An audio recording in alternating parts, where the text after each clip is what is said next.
Se você é gerente de uma indústria e possui uma caldeira sob sua responsabilidade, tudo o que você precisa saber são apenas 3 indicadores para tomar qualquer decisão gerencial. Quer saber quais são esses 3 indicadores? Acompanha comigo esse conteúdo.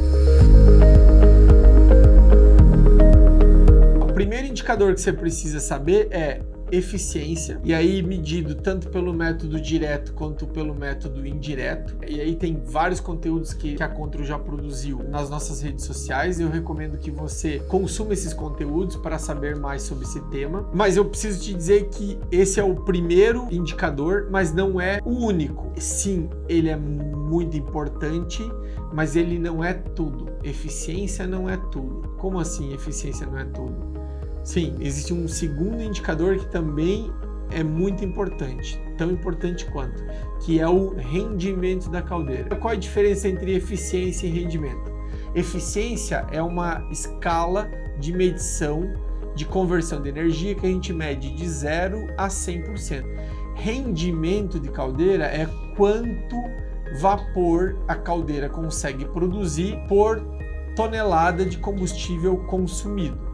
Ou seja, o rendimento é uma relação de vapor gerado por combustível consumido. Isto é muito importante se saber, porque se você mudar alguma característica do combustível, ou por exemplo, você tem 2 tipos de combustível que você está querendo queimar na sua caldeira, com 2 diferentes custos, como é que você decide qual deles é mais viável? Você precisa conhecer a eficiência e você precisa conhecer também a relação vapor-combustível, que é o rendimento.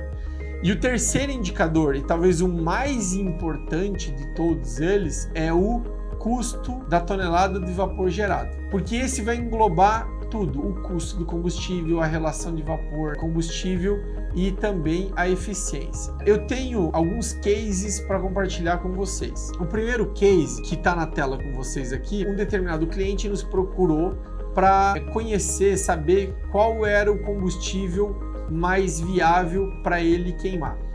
Então, na época, isso faz bastante tempo que já foi feito esse trabalho, na primeira coluna, na coluna do meio aqui, a gente está chamando de combustível úmido. E na terceira coluna, é o combustível seco. Então, cada linha são as variáveis principais que a gente analisou.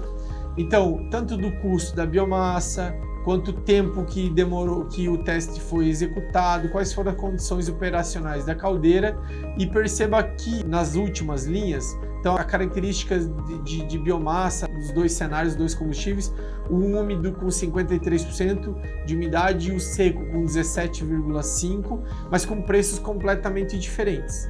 Então perceba que eu tenho um combustível úmido que custa 100, nesse caso aqui seria R$100 por toneladas, mas é para representar que seria 100, e o outro combustível seco 150, ou seja, eu estou pagando 50% mais caro por um combustível mais seco.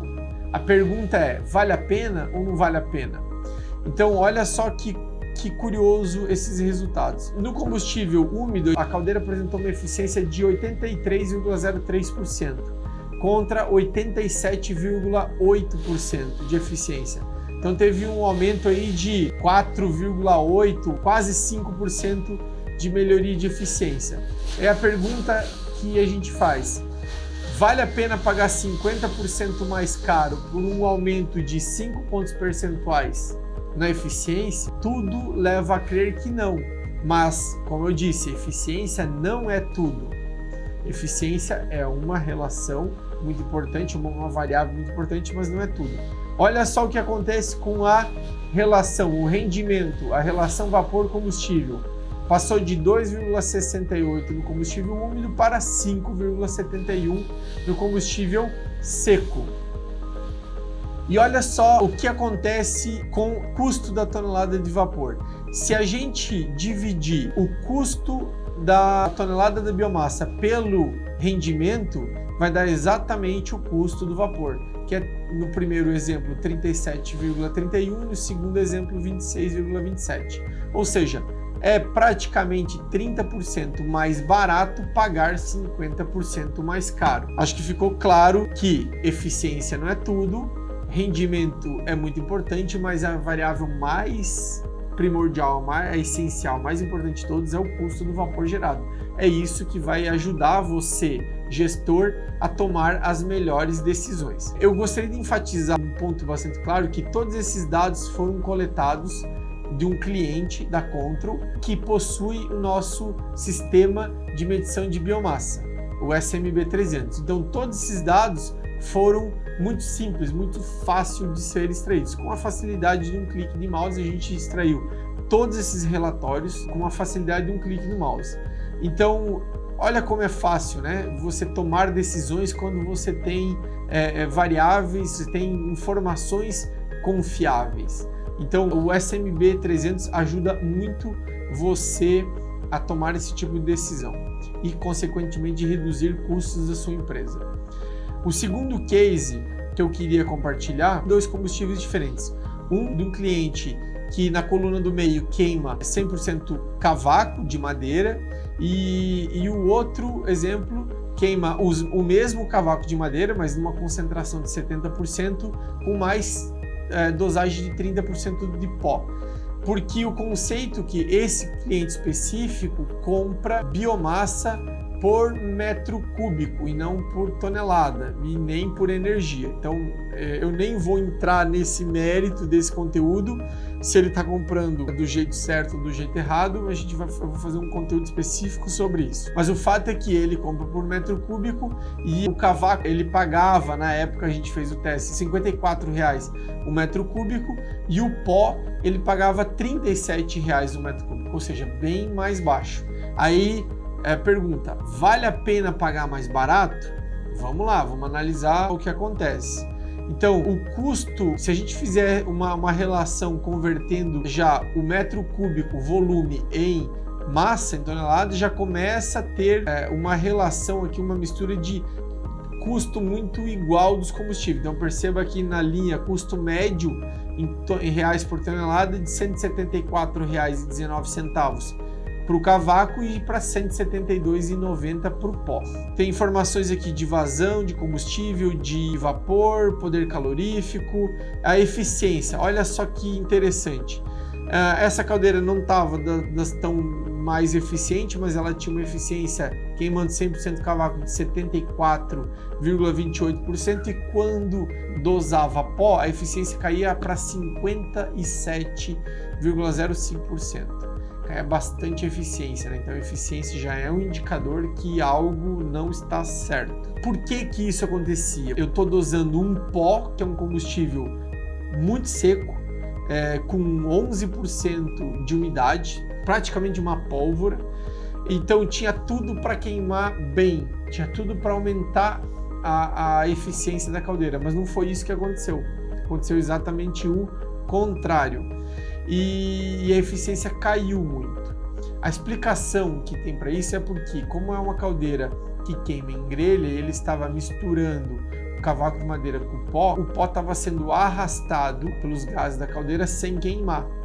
Porque o método de queima que deveria ser em suspensão estava sendo queimado em grelha. E isso causa uma ineficiência de não queimados, de cinza, que a gente chama entre aspas de cinza, de não queimados, acumulado principalmente no filtro, no sistema de filtragem e na chaminé. Ou seja, sair na chaminé como um combustível não queimado mesmo. E isso gerou essa carga de eficiência. Depois foi recomendado ao cliente que mudasse o sistema de combustão para queima em suspensão. E também foi apresentado para ele que mudar a forma com que ele compra esse pó, porque ele não é tão mais vantajoso do que o cavaco de madeira. Na verdade, pela ineficiência, ele acaba sendo muito mais caro, obviamente, né? Então, olha a relação de vapor-combustível. Ele até cai, né? De 3,91 para 3,46, o que significa dizer que, tá mostrando que além da eficiência, o rendimento também caiu. E olha a relação, o custo do vapor gerado, R$ 44,40 para R$ 50,30. Então, conclui-se com isso que não é viável mistura de pó de madeira no combustível, por causa de uma questão técnica, de tecnologia da fornalha, da grelha, do sistema de combustão do cliente. Então, esses dados também foram extraídos automaticamente do SMB300, que é o nosso sistema de medição de biomassa, com a facilidade de um clique de mouse. Então, está percebendo como é importante ter dados confiáveis em tempo real para a tomada de decisão? Fica fácil olhar esses números e tomar a decisão. Então, tudo que você precisa saber são esses 3 indicadores: eficiência de caldeira, rendimento, que é a relação vapor-combustível, e custo do vapor gerado. Se gostou desse conteúdo, siga a Contro nas redes sociais, acompanhe esses conteúdos no nosso canal do YouTube. Um abraço, até mais.